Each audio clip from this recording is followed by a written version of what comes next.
For the dresses in the scrapbook, I cut them from this publication that was published by Ming Ju Sun. It's called Godey's Fashions from 1860 to 1879 Paper Dolls. I fussy cut out all the dresses in the book as well as the two that were included on the cover. The scrapbook contains 5 signatures. I used 12 by 12 cardstock weight paper made by the Paper Studio. The specific design I used was called haberdashery. It was blank on one side and had fashion-themed images on the other. Each signature needed to be tall enough to accommodate the dolls, or rather the dresses, that I cut out of the book. They are quite tall, so I had to make the booklet 11 inches high. As far as the width went, I made the right-hand panel 7 inches. Then, because I knew I was going to be adding a lot of embellishments, ribbons, beads, etc., I wanted to make sure I gave myself a 1/4 inch gusset. And I actually scored this in right here. That enabled me to fold these 2 pages and yet gave me room to accommodate the additional thicknesses caused by the embellishments. The left-hand panel measures 4 inches. Now, that gave me 3/4 of an inch left over that I could have just cut off. But rather than do that, I folded that last 3/4 inches over. This then just gave each page a little bit more stability, and also sometimes created a tuck spot if I didn't glue the entire edge down.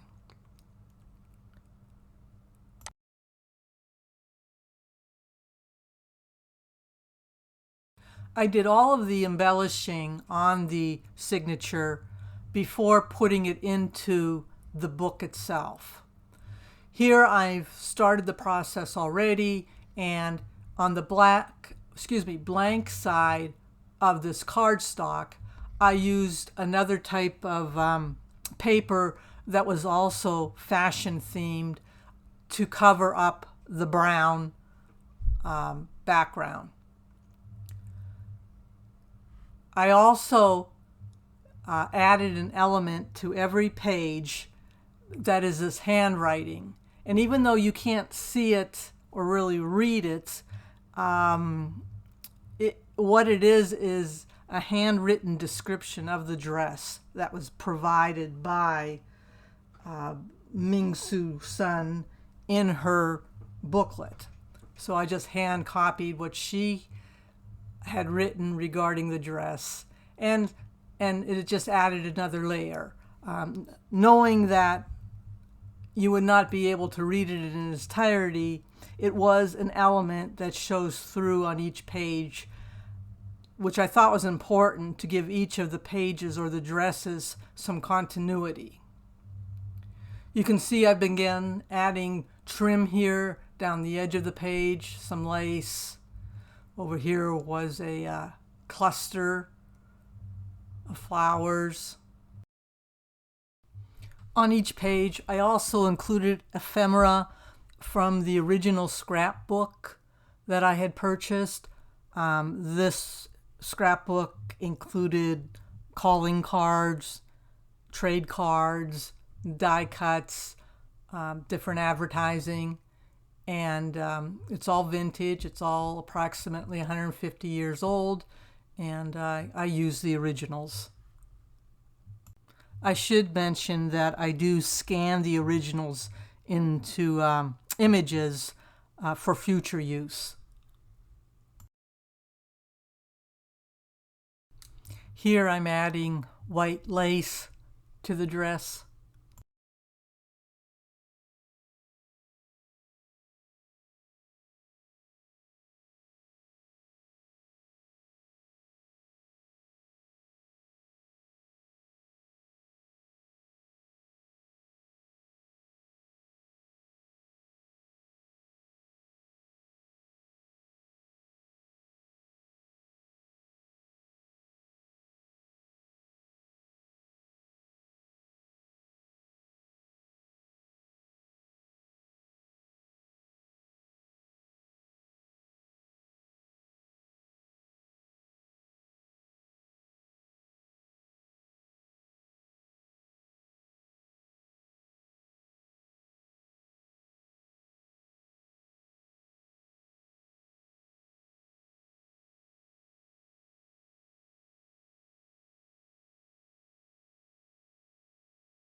Here I'm pretty much finished up the first signature, just adding a few more embellishments. The remaining 4 signatures were completed in much the same fashion.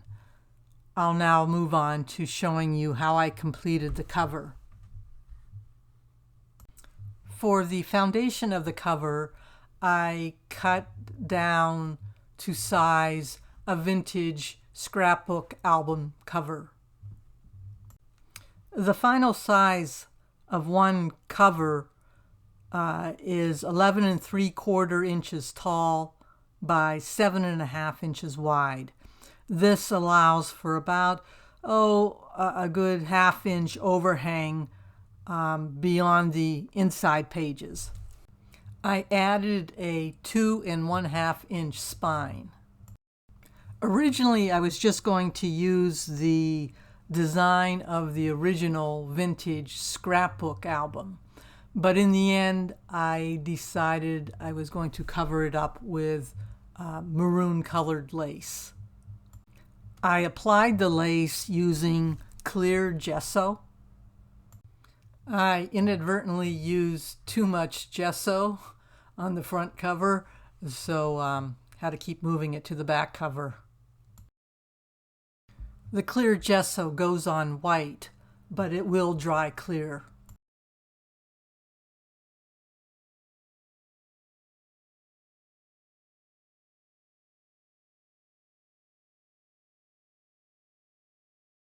While waiting for the gesso to dry, I applied some gold metallic luster made by Deco Art.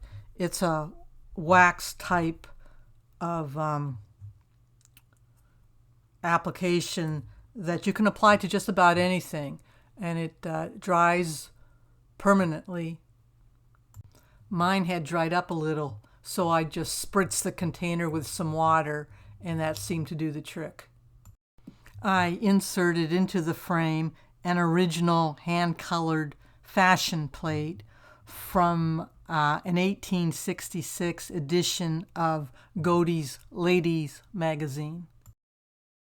I added a layer of lace and a doily before securing the picture. I used hot glue to attach a couple of fashion-related items that I had in my stash. More beads and bling were added before calling the front cover done.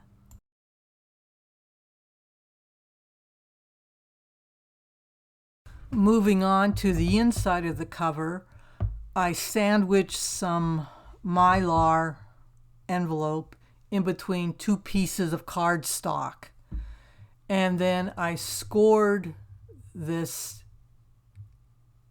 to hold the 5 signatures that I was planning on gluing into the spine.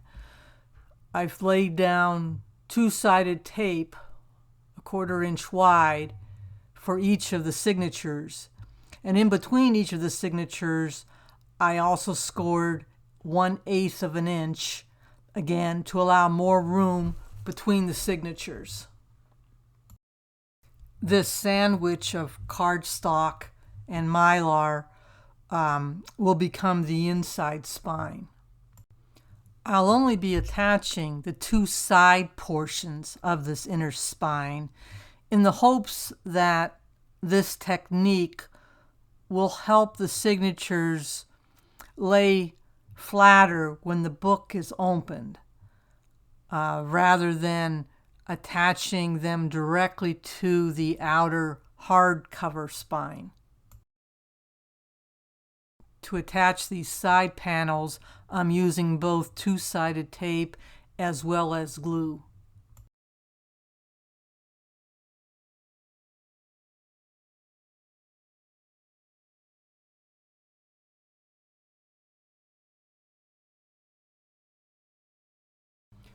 I made sure to let this inner spine dry completely before moving on. End papers were then glued on to the inside cover.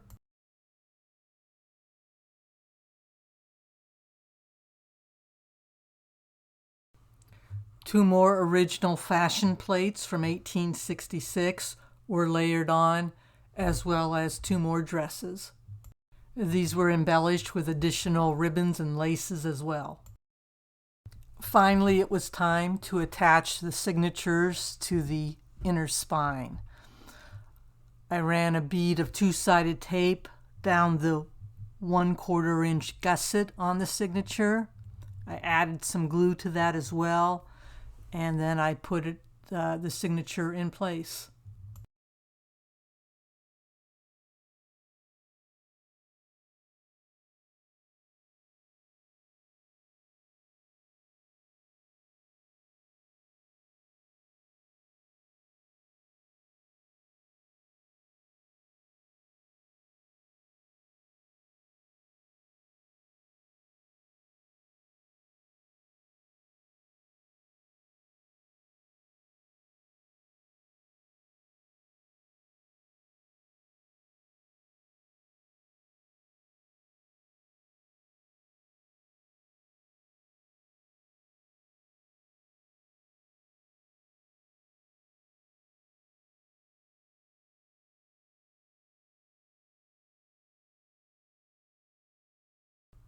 Finally, I repeated the same steps for the remaining 3 signatures.